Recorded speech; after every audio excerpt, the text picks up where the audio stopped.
nossa convidada desta semana é professora catedrática jubilada da Faculdade de Letras da Universidade de Lisboa e uma das maiores especialistas na obra e no legado literário da figura de maior relevo das letras lusas, Luís de Camões. A abrangência e as implicações do conceito de lusofonia propiciaram a sua vinda ao território a convite da Universidade de São José e é daí ainda nefilibata a ideia de uma lusofonia amadurecida que se vai falar durante a próxima meia hora. Vitalina Leal de Matos é a convidada desta semana do TDM Entrevista. Antes de mais, muito obrigado, professor. Obrigado por ter aceito este convite que foi dirigido pela TDM. Eu é que agradeço. Foi convidada para participar neste debate, numa altura em que é quase simbólica cá no território, porque estamos a meio de uma semana que é a semana dos países de língua portuguesa, uma semana em que se celebra na China, ainda que de uma forma eu diria superficial, um tanto ou quanto superficial, a própria ideia de lusofonia. Foi convidada para debater o que é isto, afinal, de lusofonia. A lusofonia, no seu entender, é já uma entidade com pernas para andar ou é necessário ainda definir aquilo que se entende por lusofonia? Olhe, a ideia com que eu fiquei, formei-a mais aqui. Quer dizer, eu tinha uma ideia de que a lusofonia haveria de vir a ser. Mas no hotel, ao encontrar angolanos, ao encontrar moçambicanos, ao encontrar timorenses e todos a falarmos uns com os outros, foi uma realidade que me espantou. E, além disso, são tomenses e também gente de Cabo Verde, de maneira que eu pensei, de facto, os dados estão lançados e agora é preciso não perder esta oportunidade para que a língua portuguesa seja, de facto, um grande veículo de comunicação e, mais do que isso, um grande amor às coisas que nos unem e que são muitas. Não sei bem dizer se é Portugal que está em primeiro lugar, se é qualquer coisa que... Porque é que nós estamos tão bem com os moçambicanos? Porque é que nós estamos tão bem com os angolanos? Não lhe sei explicar, porque foi mesmo uma experiência muito recente e que tive aqui em Macau, de maneira que, de certo modo, eu modifiquei, acabo de fazer uma experiência de lusofonia, para além da experiência do Congresso Internacional entre a Desmistificação e a Utopia, a indagação sobre as lusofonias, que está a ser feita na Universidade de São José, para além dessa experiência, que está a ser muitíssimo frutuosa, esta outra experiência de encontrar as pessoas, falar e sentir que há qualquer coisa em comum entre nós, para lá da língua, foi nova para mim e tocou-me muito. A ideia de lusofonia, sobretudo do ponto de vista cultural, continua ainda a ser uma utopia, porque vemos uma língua em comum, de facto, vemos uma tentativa, e já agora perguntava-lhe, antes de mais, perguntava-lhe isso, para haver lusofonia tem que haver uma língua uniformizada, esta ideia do acordo ortográfico favorece uma lusofonia mais forte ou não necessariamente? Não necessariamente, não necessariamente. As diferenças, quer dizer, aqui o país que desempenha um papel mais importante é o Brasil. E todo o acordo ortográfico foi feito em função do Brasil. Mas as nossas diferenças ortográficas são irrelevantes em relação a tudo quanto tem que ver com a sintase e com a semântica.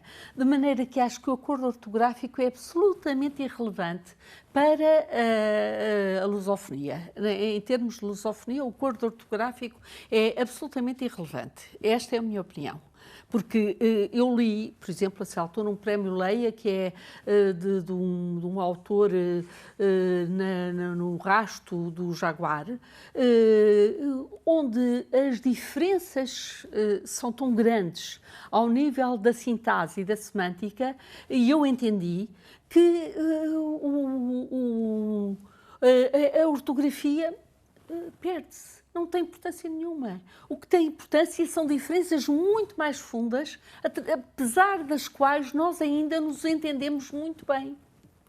Essas diferenças podem ser um entrave ou a lusofonia também deve ser, sobretudo, o impulso de partir ao encontro do outro e saber conhecer e explorar essas diferenças? Isso é o ponto de partida. Se não formos ao encontro do outro, não há intercâmbio, não há realidade, porque metidos dentro de cada um dentro de si, cada país dentro de si, cada território dentro de si, não vamos a parte nenhuma. Agora, efetivamente ir ao encontro, o movimento é esse, é ir ao encontro do outro, aceitar a realidade do outro, mais do que até compreender, ser capaz de ver, ser capaz de olhar para o outro como o outro, como alguém que é diferente de mim e que me desperta curiosidade e um sentimento de que há qualquer coisa em comum entre nós, mas não mais do que isso. Porque se eu pretendo imediatamente impor os meus esquemas, impor uma visão da vida e impor uma visão do mundo, já estou a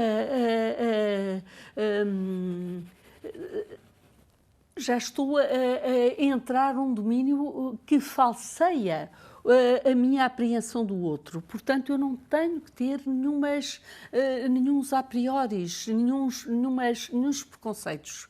Se tiver esses preconceitos já dificultam tudo. Essa é uma questão que tem estado, de certa forma, até no foco do debate, no centro do debate, e que se prende com a própria validade do conceito e do nome de lusofonia. É o nome mais acertado para este mecanismo de aproximação. Há quem olhe para a ideia de lusofonia como uma ideia neocolonialista, como um reafirmar de um império, deste feito um império cultural, se calhar de sobreposição.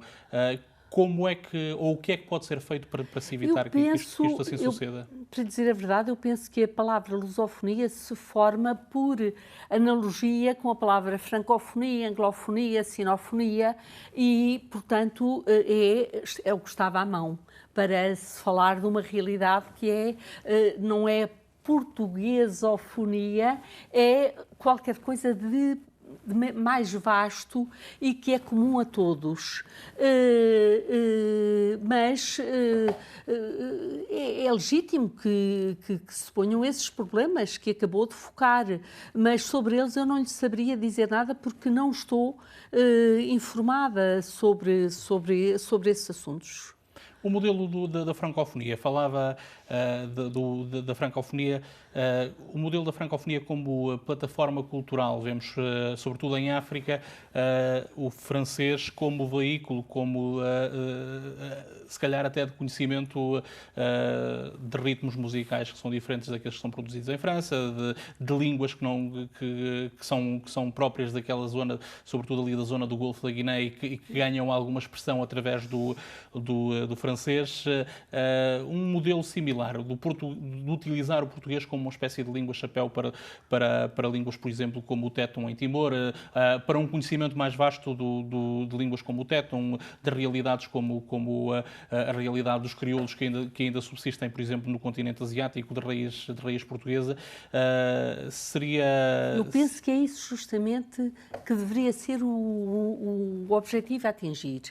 Porque eu acabo justamente agora de vir deste encontro, não é? Desta conferência internacional, e onde uma professora falava justamente sobre a francofonia e sobre o papel que a francofonia tem tido justamente em toda essa realidade que acabou de abordar.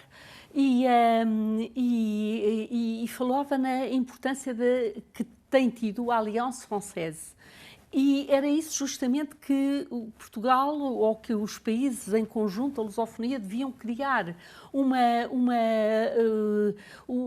escolas portuguesas ou escolas brasileiras ou escolas angolanas ou escolas moçambicanas ou escolas cabo-verdianas, onde de facto esse chapéu, essa língua, fosse veículo, fosse uma porta que se abrisse para o levar e trazer do outro, daquele daquilo que o outro tem a dar, daquilo que nós na Europa temos a dar, e que é sem dúvida muito, mas daquilo que nós temos que receber.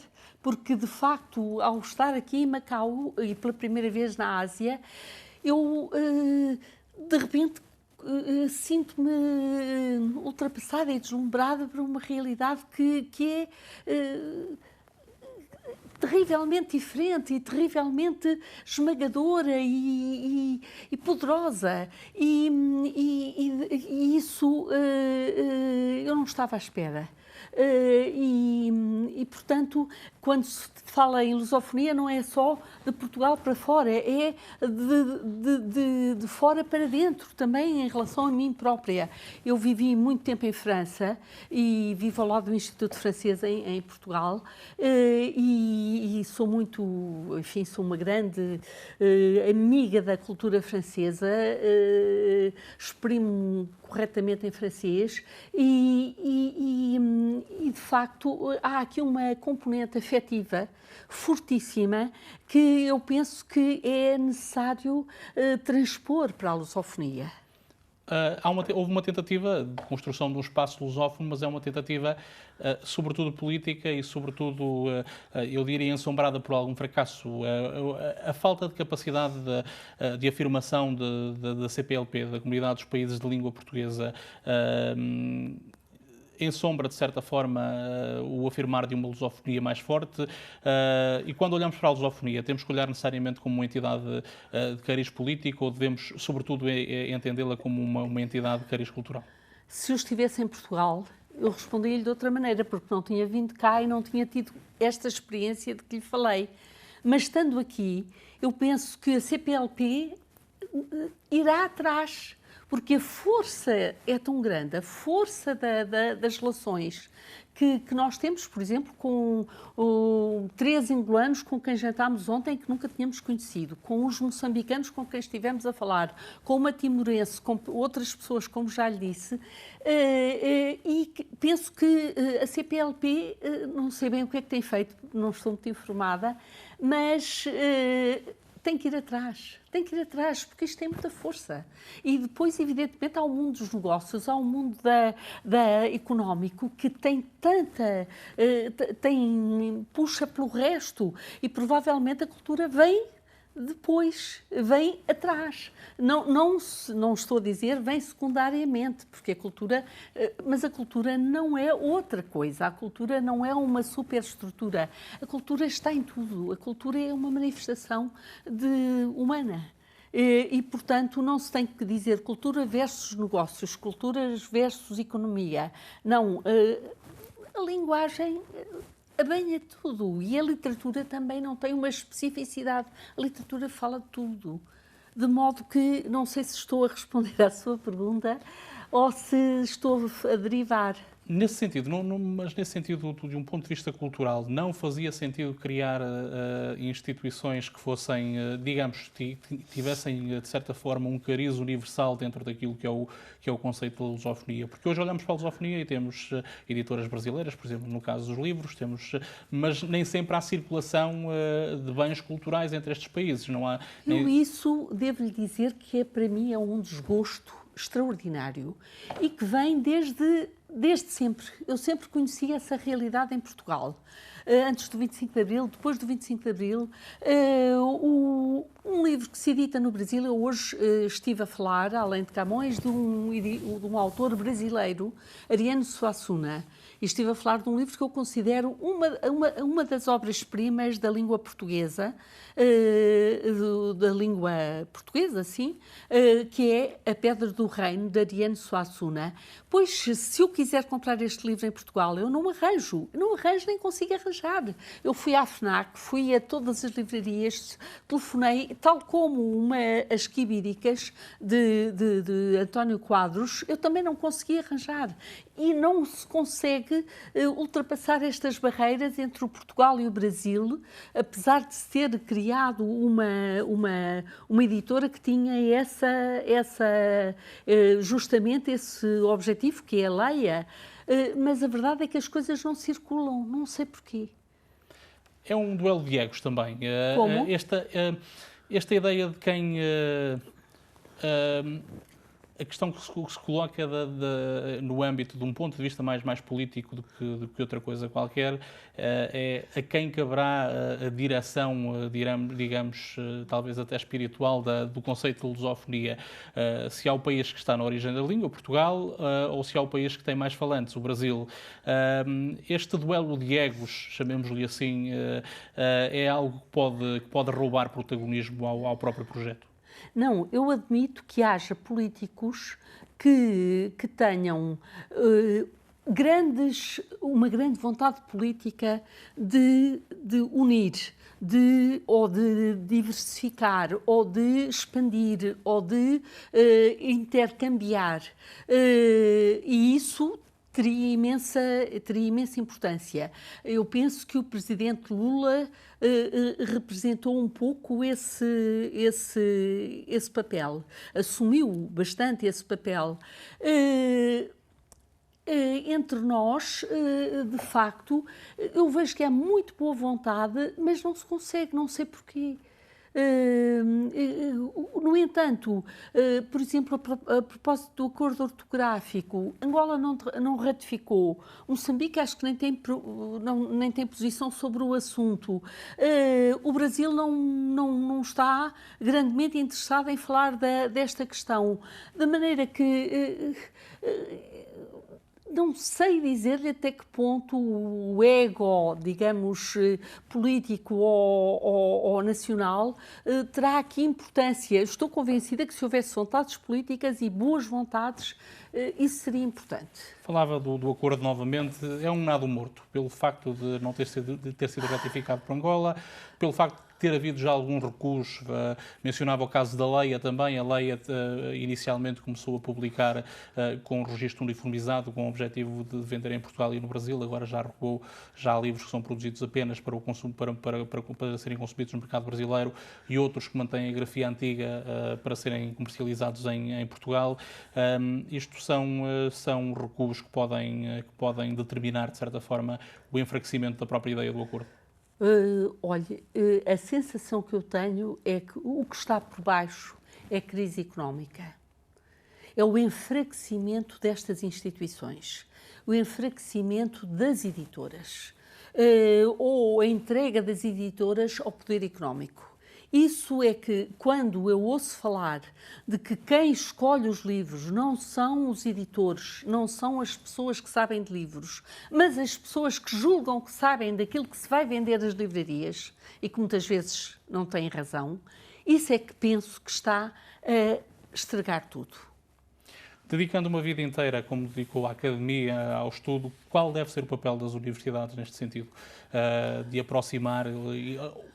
Que tipo de argamassa é que as universidades devem utilizar para construir este espaço lusófono? Eu acho que as universidades têm um potencial infinito,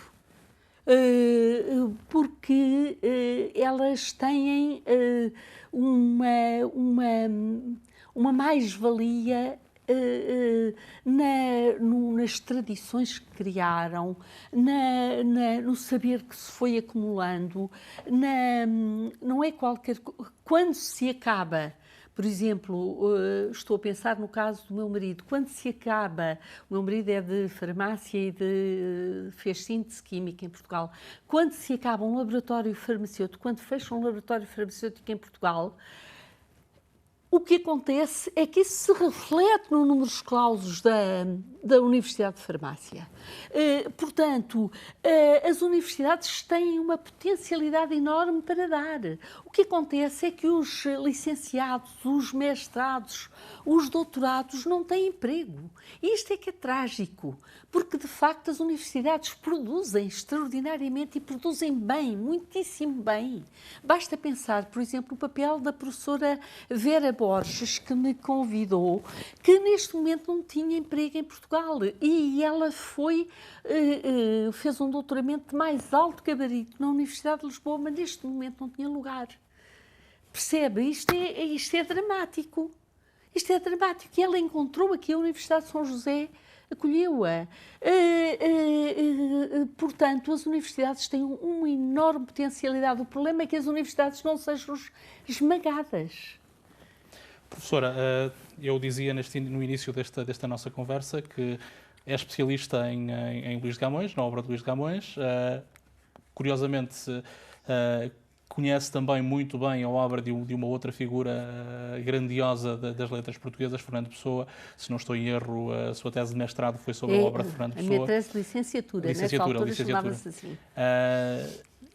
O doutoramento foi sobre Luís de Camões e continuou depois Continuei, a estudar. depois de me aposentar, escrevi um romance sobre Camões, que vem na sequência daquilo que era o meu projeto. Eu, de facto, em determinada altura, pediram-me para escrever o meu percurso como camonista para uma obra de Portuguese Studies, que se publica em Santa Bárbara, e eu nessa altura, fiz uma retrospecção em relação a mim própria, uma retrospectiva do meu percurso camonístico, e nessa altura é que eu percebi que havia uma lógica, que eu tinha estado sempre perseguida por uma série de perguntas que a obra de Camões me ia fazendo sobre ela própria, sobre o próprio Camões, e eu fui respondendo a essas perguntas através dos meus estudos.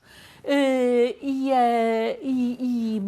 de facto, depois, em determinada altura, continuei a estudar Camões através de Fernando Pessoa, porque dei-me conta que pediram-me esse estudo e encontrei uma coisa muito curiosa, é que Fernando Pessoa, que escreve a mensagem, e a mensagem é, quer ele diga, ele pode dizer tudo quanto quiser, mas a mensagem é uma réplica dos Lusíadas, só que é uma réplica epigramática e uma réplica onde ele faz o assassinato do pai, porque a única personalidade que não está lá é Camões. A única personalidade que ele quer, da realidade que ele quer exumar é Camões. Ele foi Eduardo Lourenço que diz, um assassinato ritual de Camões. Fernando Pessoa tem a coragem de dizer isto, que Camões não influenciou de maneira nenhuma. Não, coisa horrível. Ele nunca foi influenciado por Camões. Camões era um petrarquista, teve algum valor na épica, mas na lírica, valha-me Deus. Ora... Isto é aquilo que Harold Bloom chamou a angústia da influência, que os escritores não querem reconhecer que foram influenciados por outro. Ora, sendo uma figura tutelar, Luís de Camões, das letras portuguesas, há muito ainda para descobrir sobre a obra, para estudar sobre a obra ou nem por isso. Os Lusíadas são provavelmente, tendo em conta que continuam a ser uma pedra basilar do ensino em Portugal, são provavelmente das obras mais estudadas em Portugal, embora não com a profundidade talvez desejada, mas... é um espaço, digamos, já estudado até à exaustão. À exaustão ou não? Olha,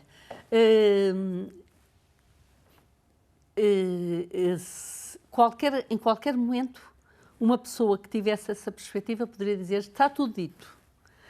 E eu digo-lhe que nunca está tudo dito, por uma razão muito simples, porque o leitor é sempre outro. Eu fui também professora de Teoria da Literatura. E depois da semiótica, e do estruturalismo, que foi a minha base de formação, eu estudei a estética da recepção. E a estética da recepção põe o acento no leitor. E como é o leitor que faz as perguntas ao texto, o leitor faz as perguntas sempre a partir da sua própria realidade, que é sempre diferente. Portanto, nunca nada... Por exemplo, porquê é que se continua sempre a estudar Shakespeare? Porquê é que se estudou... Por exemplo, eu ouvi falar de Ariano Suassuna, e Ariano Suassuna fala de Camões, mas fala de Homero. Porquê é que se continua a falar sempre de Homero? Não sabendo sequer se ele existiu ou não existiu.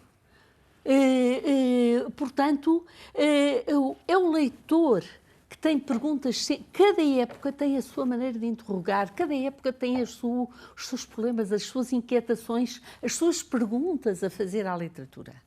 Falava sobre as dúvidas que pendem sobre a existência de Homero.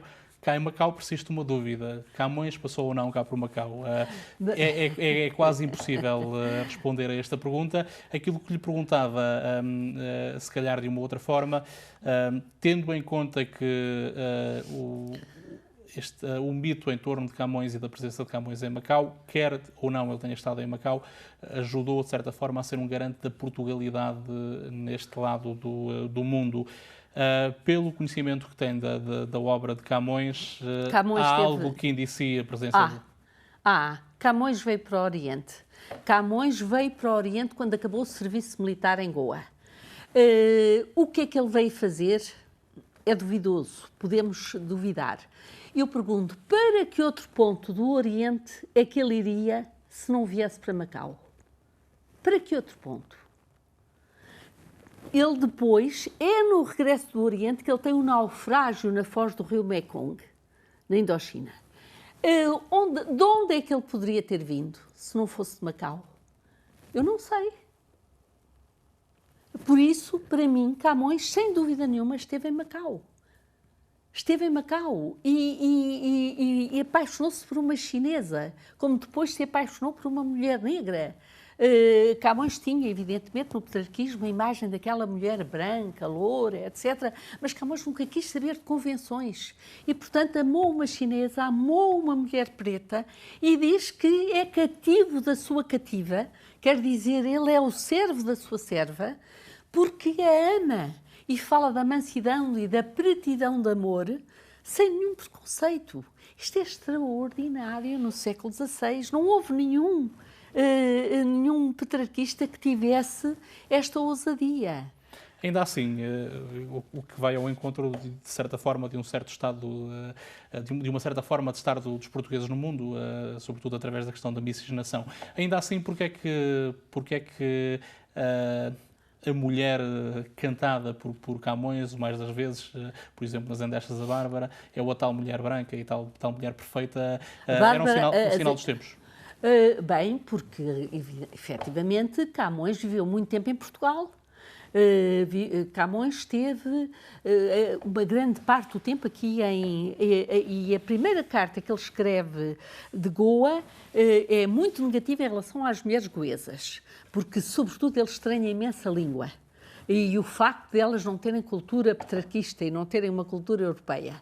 Mas depois dá a impressão que se integrou de tal maneira que brincava com isso, fez o banquete das trovas, em que dizia que não havia nada para comer, nem para beber, dizia que nem migalha, etc, etc. Mas havia, suponho que havia para comer. Mas de tudo isso fez brincadeira, de maneira que... Porquê que ele fala da mulher branca? Porque esteve, efetivamente, ele teve